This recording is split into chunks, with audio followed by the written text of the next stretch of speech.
is 2 a.m. in New York, 7 in London, and 4 on a Wednesday afternoon here in Seoul. I'm Conn-young. This is ARIRANG, Korea's only global network. Now let's begin with breaking news and good news. The two Koreas have reached an agreement on the dates for the much anticipated and much delayed reunions for families separated by the Korean War. Now the reunions, which will be held in the third week of February, will be the first in more than 3 years. For the latest, let's go live to our correspondent Hwang Sung-hee at Seoul's Unification Ministry. Sung-hee, so what can you tell us right now? Conn-young, certainly good news indeed. The two Koreas will resume their long-suspended family reunions from February 20th to the 25th at North Korea's Mount Kumgang resort. The reunion will be conducted in 2 rounds, with 100 family members from South Korea meeting with their families in the first round, and another 100 family members from North Korea meeting with their families in the second round. Now, those that were selected for last year's canceled reunions will be taking part, although there are concerns that many of them may not be able to make the trip across the border due to their health conditions. A team of South Korean engineers will cross the border on Friday to check on the facilities there, and then the South Korean delegation will depart for the Mount Kumgang resort 5 days ahead of the reunion. Conn-young? But Sung-hee, there is a possibility that one of the dates from the 20th to the 25th, you said, it could coincide with the start of the scheduled joint military drills between Seoul and Washington. Yes, that is highly likely, although we have yet to get the exact dates for the joint military drills between South Korea and the United States. Now, South Korea had been pushing to hold the reunions in the third week of February because the annual drills usually begin in the last week of the month. Now, earlier on, most experts were pointing to the possibility of the North making a counter-proposal on the dates of the reunion so that it take place after the drills, which end in April. However, what's to note is that it was North Korea that suggested to hold the reunions on February 20th, so although one of the dates could coincide with the drills, it may not prove to be an issue. South Korea's Unification Ministry said that it views today's agreement as a positive move by the North and said that if the two Koreas make progress with the family reunions, it could take them forward in improving their relations. But Conn-young, we do have to keep in mind that North Korea has in the past walked out of its agreement, so we will have to keep our fingers crossed that it doesn't show a change of heart this time around. Back to you. Definitely so. Thank you, Sung-hee. That was our Hwang Sung-hee reporting live on the two Koreas' agreement to resume the long-suspended separated family reunions from the February 20th to February 25th. Now, while the two Koreas are moving toward improving relations, there has not been much progress on international efforts to denuclearize North Korea. Washington and Pyongyang remain divided over when and how to restart the stalled 6-party denuclearization talks. Connie Kim reports. The United States has once again firmly laid out its demand that North Korea take the initial steps towards denuclearization in order to resume the 6-party talks. At a press briefing in Washington Tuesday, Daniel Russell, U.S. Assistant Secretary of State for East Asia, said talks with North Korea should focus on denuclearizing the Korean peninsula and should not be talks for talk's sake. He also said Washington stands ready to negotiate with Pyongyang, but only on the basis of a statement signed in 2005. Under the landmark deal, Pyongyang agreed to scrap its nuclear program in return for security, economic, and energy benefits. However, the North failed to abide by the agreement, carrying out 3 nuclear bomb tests between 2006 and 2013. Russell's comments echo those made by Glenn Davies, the U.S. envoy on North Korea, who said last week that the 6-party denuclearization talks will not resume unless Pyongyang changes its policy direction. The U.S. and North Korea remain at odds as Pyongyang has not shown any change in its position in recent years. Speaking in Moscow on Tuesday, the North Korean ambassador to Russia said the chance of resuming the talks was fading away because of Washington's hostile policy towards the North. The 6-party talks involving the two Koreas, the U.S., China, Japan, and Russia have not been held since late 2008. Connie Kim, ARIRANG News. Now, meanwhile, back here in this country, following his ruling party counterpart's speech on Tuesday, the head of the main opposition Democratic Party delivered his keynote speech at the National Assembly on this Wednesday. Kim Han-gil vowed to reform politics and push to narrow the gap between the haves and have-nots. ARIRANG News National Assembly correspondent Kim Hyun-ji reports. Addressing the full assembly and members of President Park Geun-hye's cabinet on Wednesday, Democratic Party chief Kim Han-gil said his party will be at the forefront of reforming parliament and party politics. We will push for the passage of our bill aimed at preventing lawmakers from abusing their privileges. For this, we will work towards setting up an independent ethics committee that can keep a watch on lawmakers and execute the contents of this bill. Earlier this week, the Democratic Party leadership issued a political reform proposal that centers around scrapping the privileges of lawmakers and includes having all lawmakers report to an independent ethics committee their plans for overseas travel and commemoration ceremonies for the publication of their books. Kim also called for a rigorous reform of the parliamentary system itself. Specifically, he proposed having the parliament open year-round, operating the parliament's budget committee at all times, and constantly carrying out a parliamentary audit of the government. Kim said his party will fight the government's downsized basic old-age pension plan, saying President Park must fulfill her original pledge to give all senior citizens aged 65 and above 200,000 won, or $185 every month. He also said his party opposes the government's policy to allow hospitals to form for-profit subsidiaries, saying the healthcare sector should be made more public, not less. He stressed that reunification with North Korea is not something that can be obtained overnight. President Park said reunification will be like a jackpot that has created a rosy fantasy that reunification will come easy and quickly. I am concerned about this situation. Saying the public needs to agree on how to prepare for a peaceful reunification with North Korea, the Democratic Party chief called for the establishment of a preparatory body comprised of the government, lawmakers, and civic leaders. Kim Hyun-ji, ARIRANG News. President Park Geun-hye has appointed Min Kyung-uk, a senior reporter and former anchor at KBS, one of Korea's three major broadcasters, as the presidential office's new spokesperson. Now, Min started his career as a reporter at KBS in 1991 and has since served as a TV station's Washington correspondent and the main anchor of its flagship news program. He met with reporters Tuesday afternoon and said he would do his best to communicate with the press so that the Park administration can enhance its ability to communicate with the public. The appointment comes about a month after former presidential spokesperson Kim Heng resigned from the post last December. Korea and Japan have been locked in a renewed diplomatic spat over Japan's distorted views on history. And with relations between the two countries at their lowest point in years, some politicians and ambassadors of foreign countries have joined Korea in calling on Japan to sincerely apologize for its wartime atrocities. Shin Se-min reports. Politicians and envoys from countries far and wide have been taking Japan to task for its renewed glorification or attempted whitewashing of its past wrongdoings. Influential figures from nations including the United States and Britain have called on Tokyo to issue a clear and frank apology for its wartime atrocities. They specifically want Japan to apologize for its military wartime use of sex slaves and for Japanese lawmakers' continued visit to a war shrine that honors several Class A war criminals. A congressman from California, Mike Honda, recently sent a letter to Secretary of State John Kerry urging him to pay closer attention to the issue of the so-called comfort women who were forced to provide sexual services to Japanese troops during the World War II. Honda has consistently pushed for Japan to apologize, calling it a human rights matter, not something that should just be consigned to history.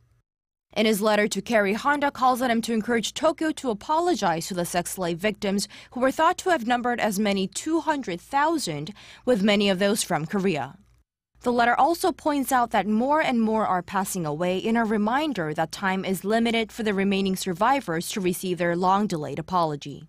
He said that although some believe Japan has already issued an apology, it is clear the Japanese government has not done enough to apologize to the victims. The British ambassador to Japan, Tim Hitchens, also urged Japan this week to admit its historical wrongdoings and to improve its relations with its neighbors. At a conference in Tokyo Monday, Hitchens indirectly asked Prime Minister Shinzo Abe not to visit the controversial Yasukuni Shrine again, saying the best way for Japan to correct its historical mistakes is to admit what it did wrong. Abe visited the Yasukuni Shrine in December last year, marking the first time in 7 years that a sitting Japanese prime minister has visited the shrine. Shin Se-min, ARIRANG News. Now, Japan is about to stir even more controversy about its militaristic past, this time by submitting an application to register suicide notes and letters written by its wartime suicide bombers on the UNESCO Memory of the World Register. Local reports say officials in the city of Minami Kyushu are pushing to enlist more than 330 messages written by the kamikaze pilots on the UNESCO list in 2015. The region was a base for kamikaze pilots who carried out suicide attacks against U.S. vessels during World War II. Japan had previously tried to enlist Kyushu and Yamaguchi, where Koreans were forced to work in labor camps during Japan's colonial rule of Korea, as UNESCO World Heritage Sites. Korean Foreign Minister Yoon Byung-se on Tuesday said enlisting the industrial sites would go against the basic ethics and principles of UNESCO World Heritage. Now, another note, the Korean government is planning to do more to foster provincial universities over the next 5 years. The Education Ministry announced Wednesday it would dedicate over about trillion won, roughly $930 billion as part of a 5-year plan to improve provincial universities. About 60 to 70 schools are expected to benefit from the program, which starts this year. Now, however, the participating universities will be expected to reduce admissions each year as part of that plan. The ministry will accept applications for the program until the end of April, and universities will be selected in June. Now, emerging markets have been hit by jitters caused by the U.S. Federal Reserve's tapering of its stimulus, and now mixed economic data from the U.S. and China are complicating the situation. With Korea still classified as an emerging market, how is the country faring, and is it safe from becoming engulfed in future shocks? Our Yudian reports. Is Korea headed for a crisis along with other emerging market economies, or will it differentiate itself from the rest of the pack? While Korea has come under a major sell-off by foreign investors, it still seems to be taking a different path from that of developing economies. The benchmark Kospi closed at a 5-month low on Tuesday, and offshore investors sold a net $1.4 billion worth of Kospi stocks in January. But on the bond market, foreigners kept buying Korean securities, $1.6 billion worth in the same period, some $200 million more than the amount they sold in the stock market. Korea's credit default swap premium for its sovereign bonds, which shows a country's default risk, also stands much lower than that of other emerging market economies, at 75.5. This is compared to India's 275.4 and Indonesia's 235.2. Korea also has an ample amount of foreign currency reserves, as it has posted current account surpluses for the past 24 months. On top of that, there is Korea's large foreign exchange reserves, which hit a record high last month. Data from the Bank of Korea showed that the reserves had reached $348 billion as of January, up nearly $2 billion from the previous month. But while Korea's economic fundamentals are relatively sound, its large and liquid stock market makes it easier for foreign investors to cash out their investments. Experts warn that since foreign investors hold a huge proportion of Korean stocks and bonds, if they are spooked by a crisis affecting emerging markets, Korea may have to brace itself for a major market shakeup. Citing recent signs of instability seen both in advanced and emerging countries, Finance Minister Hyun Oh-seok said Wednesday that Korea will step up its market monitoring so it can react quickly to minimize the impact of any external shocks to the nation's economy. Yurian, ARIRANG News. However, on this Wednesday, the local bourse here in Korea seemed to be faring well midway along the week, with bargain hunters lifting shares from a 5.5-month low in early trading and then later in closing, tracking a lead from Wall Street. But sentiment remained fragile as concerns about the global growth outlook persisted. Now, at the closing bell, the benchmark Kospi was up 0.2%, trading at 1891, closing the day there, while the tech-heavy Kosdaq shed 0.4%. On the foreign exchange counter, the Korean currency closed stronger against the greenback at roughly 1,078 won.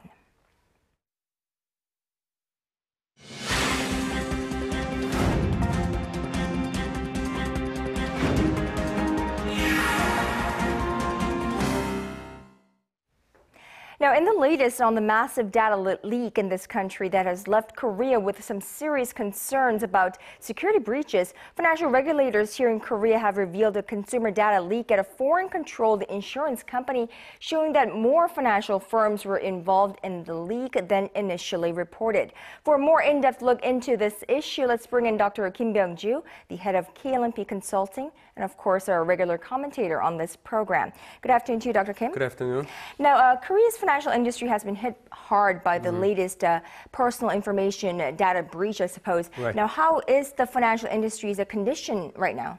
Well, the overall, without this information leak, the accident, the Korean financial industry has been going through tough times indeed. Last year was one of the worst times in recent years in terms of restructuring.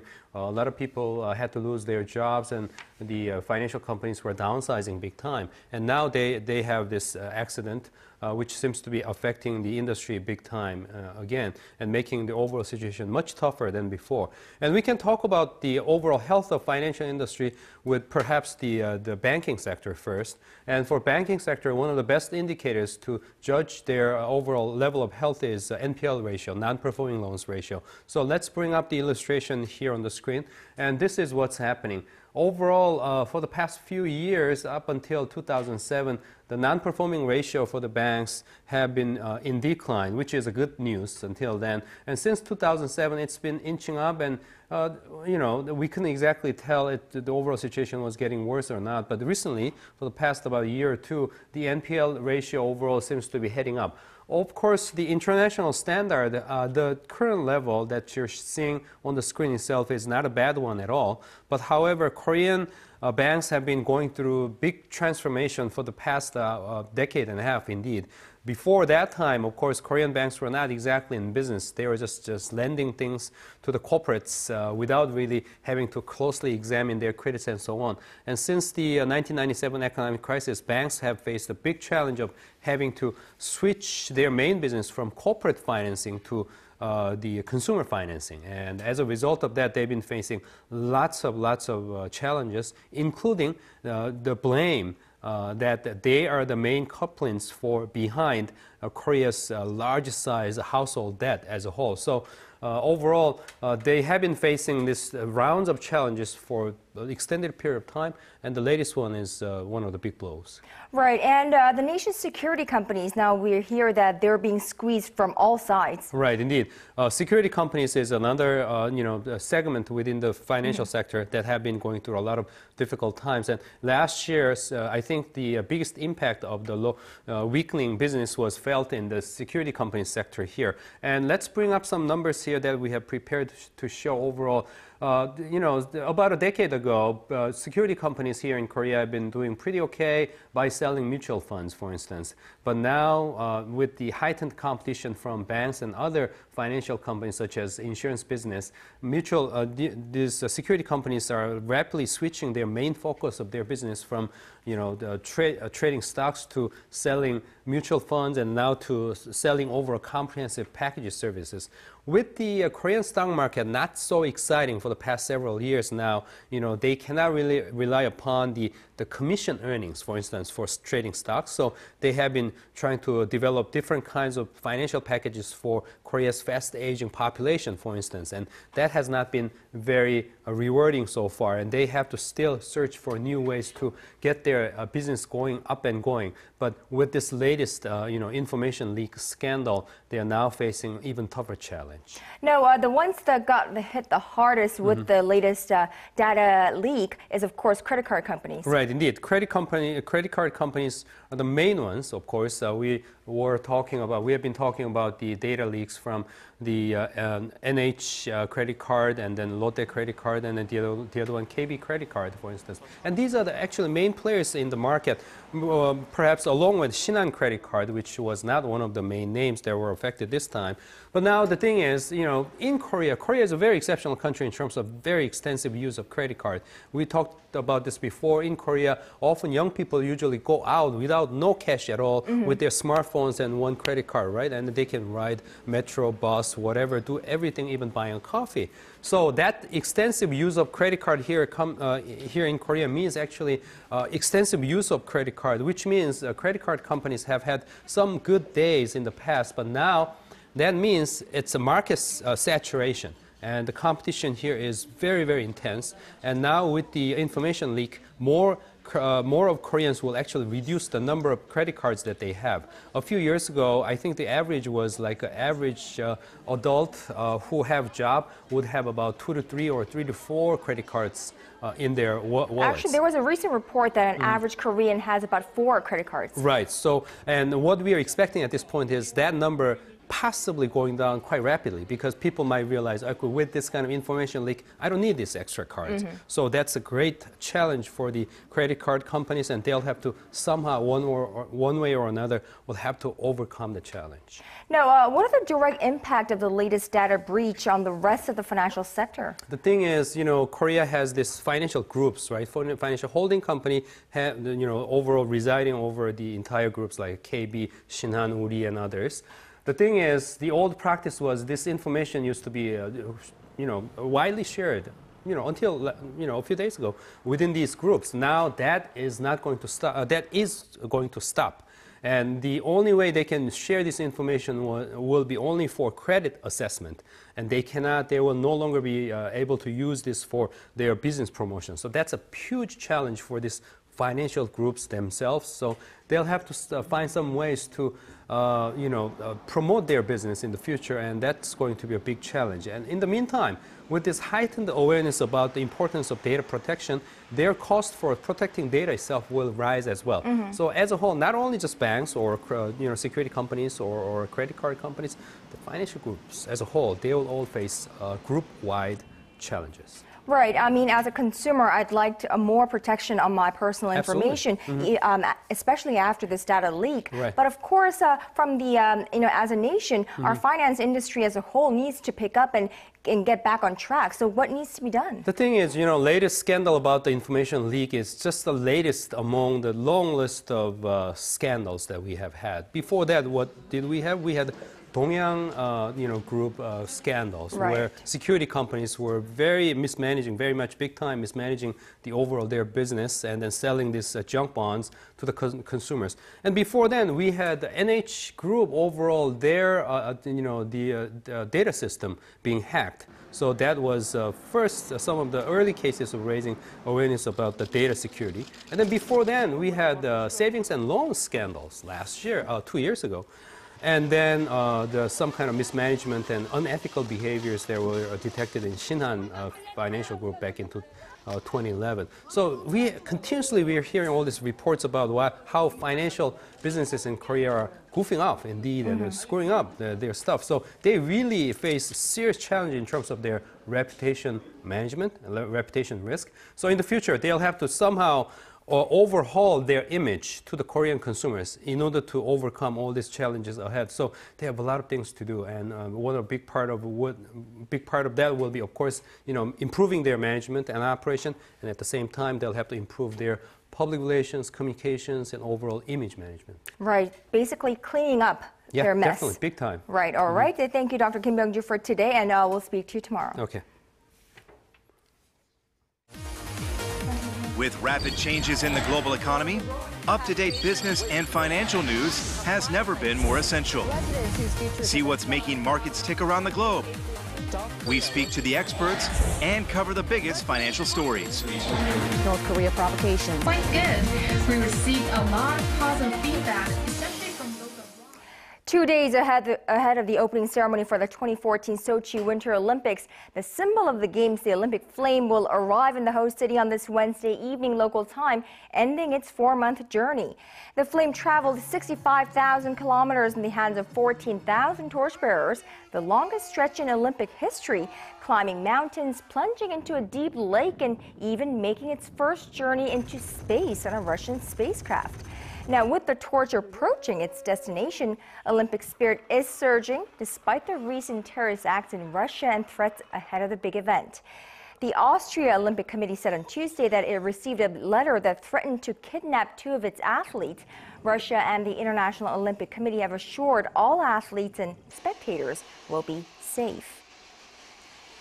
And Ban Ki-moon will become the first UN chief to give a keynote speech to the International Olympics Committee's General Assembly this week before attending the opening ceremony of the Winter Olympics in Sochi on Friday. Now, IOC President Thomas Bach said he's honored the UN chief accepted the sports governing body's invitation. Ban is expected to speak about the role of the IOC in sports and society and the relationship between the IOC and the United Nations. And that brings us to the end of this newscast, but stay tuned to ARIRANG. We have a lot more coming your way on Early Edition at 6.